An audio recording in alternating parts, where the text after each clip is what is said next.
Hello there. Today I'm going to be doing something a little bit different. Not too long ago I actually did a couple of different videos reviewing the blades from Ultrasabers and blades from Saberforge. And today I want to go ahead and go over how to make your own blade. This is actually something I've recently started doing. Not too terribly long ago when I was making my shock, or doing the installation on my Ultrasabers shock, I had ordered a couple of blades from Ultrasabers, and this kind of fell into the time frame after Christmas, around the time of the start of the pandemic, and shipping was starting to back up, and it took a lot longer for me to get the blades than I would have preferred. And one thing that I also found is that the transparent blade that I had ordered was actually shorted on blade film. So I was actually very unhappy with the quality. Now, with Ultrasabers blades, one thing that I've had a complaint about for a while is that they only offer the bullet tips and they don't have the round tips, and they don't have the parabolic. One thing I had started doing for a long time, or for a while, was ordering the blades from Ultrasabers, using hot heat and cold to break the adhesive, and then using a dowel rod to punch the tip out, kind of like a bore punch. Kind of a lot of work or paying a lot of money for a lot of work to do just to change the tip out. So I decided to go ahead and start making my own blades. Now this blade right here is the one that I made for my Luke Skywalker A New Hope Black Series Graflex, and this one was actually just recently made. It's a trans white blade from the custom saber shop with the clear parabolic blade tip. And I used clear cellophane that I purchased from Amazon. You can actually get this in craft stores, hobby shops, things like that. I'm going to go ahead and show you how I go ahead and go about making my blades. To start out with, I've actually got my trans white blade from the custom saber shop. And I usually order these uncut so that I can cut them to the size that I would like.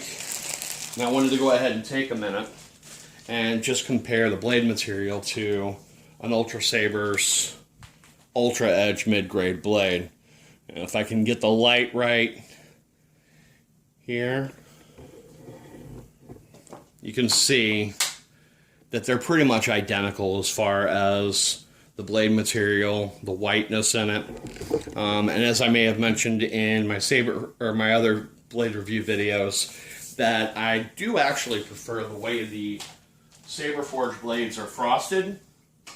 But since Saberforge only offers heavy grade blades, and I don't like the weight of a heavy grade blade, I don't really use those too terribly often. So you'll need your actual blade tube. Very cheap from Custom Saber Shop. An uncut tube is like $10. You'll need your blade tips. I have a round tip. This is actually one that came off of one of my Ultrasabers lightsabers. And the clear parabolic tip from the Custom Saber Shop. You'll also need your cellophane. This is a roll of 200-foot long, 40-inch wide that I got from Amazon. It was like $15. It's huge. There's a massive amount of cellophane there. You can make lots of blades with that. You'll need a pipe cutter, some scissors to cut the cellophane, and a nice clean dust-free space to work with. One other thing that's very useful is a wooden dowel rod. And you use this to wrap the cellophane up and then insert it into the blade. And we'll be showing you that. Let me go ahead and change my camera angle here. Okay, so this is a little bit different than what I normally do, because I normally just kind of have my area where I'm doing a review on something and shine the camera down on it. So I'm going to have to go back and forth and double check a few times, make sure that I've got the camera at a good angle. And I did forget that you also want to use a Sharpie. I use this to measure it out, how long I'm going to make the blade before I cut it, and mark my little line where I'm going to need to cut it. One of the reasons why I like doing it this way is because I never know how long of a blade I'm going to want. It depends on the hilt that I'm going to be using and just what I'm feeling like. Now this one I'm actually planning on making at about 34 inches total. So the tip is about an inch wide. So we're going to cut it at 33 inches.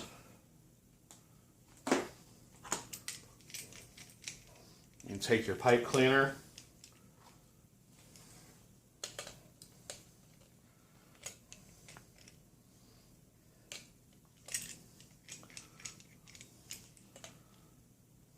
Or your pipe cutter, not pipe cleaner.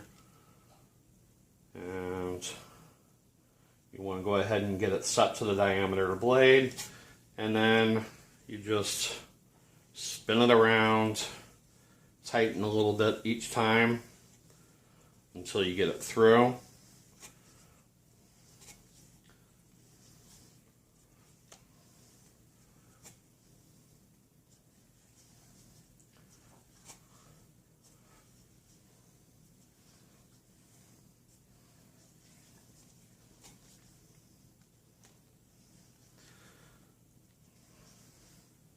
Now sometimes, if you're close to the end of the blade will start to kind of give a little bit. One thing that I use is I've got a 7/8 inch wooden dowel rod that I'll stick inside the blade, and that'll help keep it from bending in as you're tightening the pipe cutter.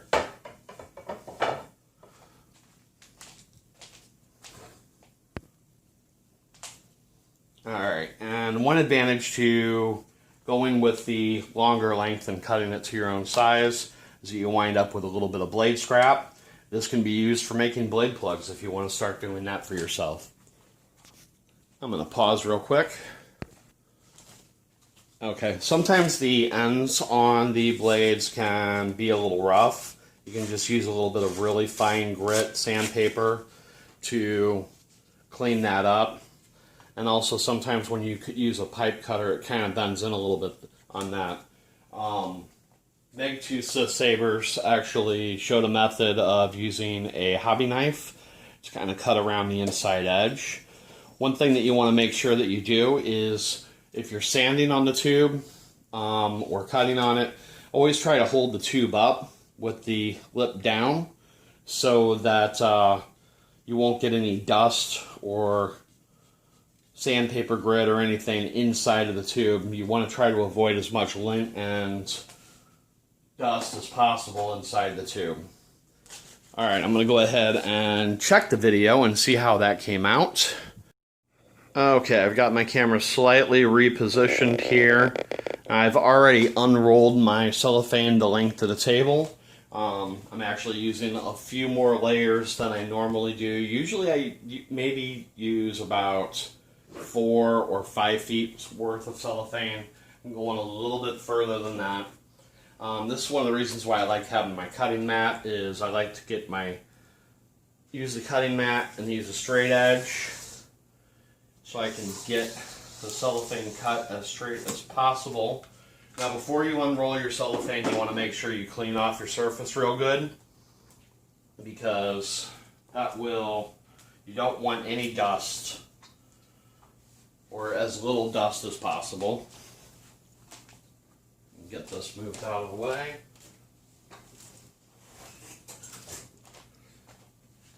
And grab my wooden dowel rod here, and all you really need to do is just kind of get it started and very tightly roll it around the dowel rod. And I didn't cut the cellophane down to length since I'm using such a long stretch of it. I'll take care of that once I've got it in the blade. You want to try to keep it as tight as possible and as straight as possible around the dowel rod. And just keep rolling it until it's completely rolled up. This is a pretty long stretch of cellophane, so I'm not going to film the whole thing. I'm going to go ahead and pause.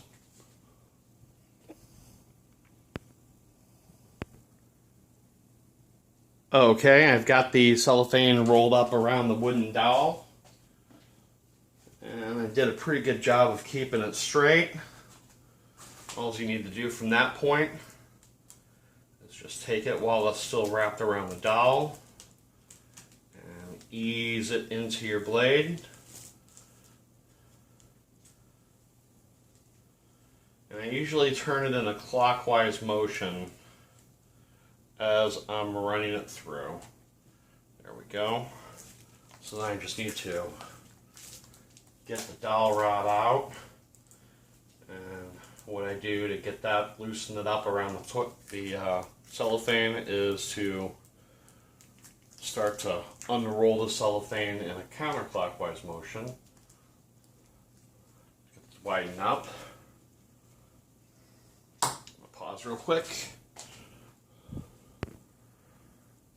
Okay, and cut the end of the cellophane out a little bit so I could actually get a hold of the wooden dowel to kind of unwind it a little bit. And as you can see, I've got plenty of cellophane at both ends, so that I'm going to have plenty of room to cut it. Normally what I just do is I use my roll cutter, my cutting mat, kind of flatten it out a little bit. Just get a nice straight cut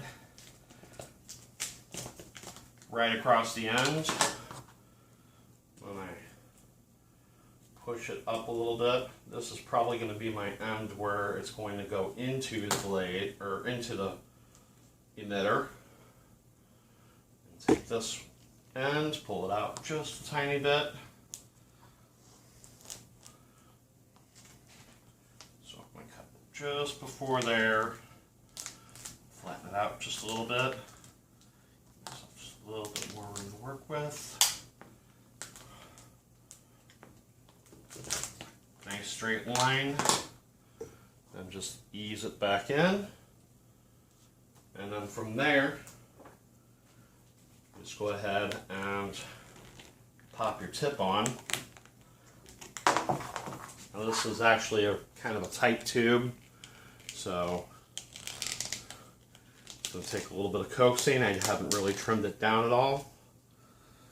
Now, I've seen different people use different things for gluing the tip on.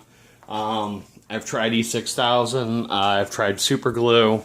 I actually find that the clear Gorilla Glue works best for me, in my opinion. And what I normally do with that is I'll go ahead and take it, just take a spare piece of paper, squirt it out onto the paper,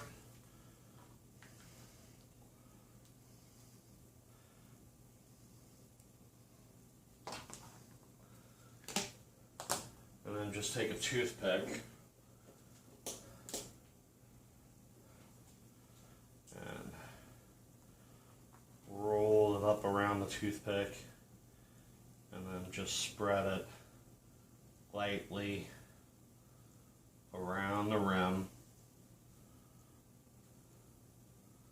You don't need to use too much, especially if it's a tight fit for the tip to begin with, like with this one.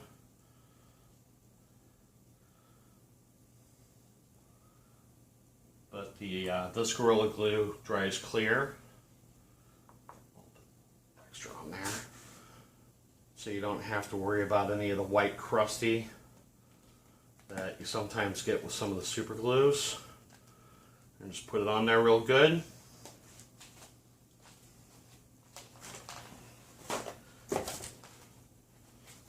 Wipe off the excess.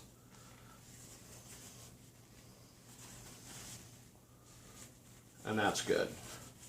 Now, some people like to sand their blades for a little bit of extra diffusion. I don't necessarily need that. But that's pretty much it. That's how I make a blade. Let me go ahead and put that in a saber real quick. Okay, I went ahead and took a few minutes of a break there before continuing the video. Got my table put back together. Just want to go ahead and put this in the Hasbro Black Series that I recently converted. And we'll go ahead and take a look at it.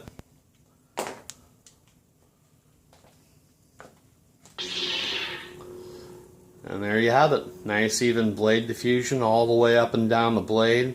Doesn't shine through at the end where the mirror on the tip is at, so it looks good. Not bad. Alright, well, leave a comment if you have any thoughts about the video or if you have any requests. Hit that like button if you enjoyed it. Subscribe if you haven't already, and we'll see you next time. May the Force be with you.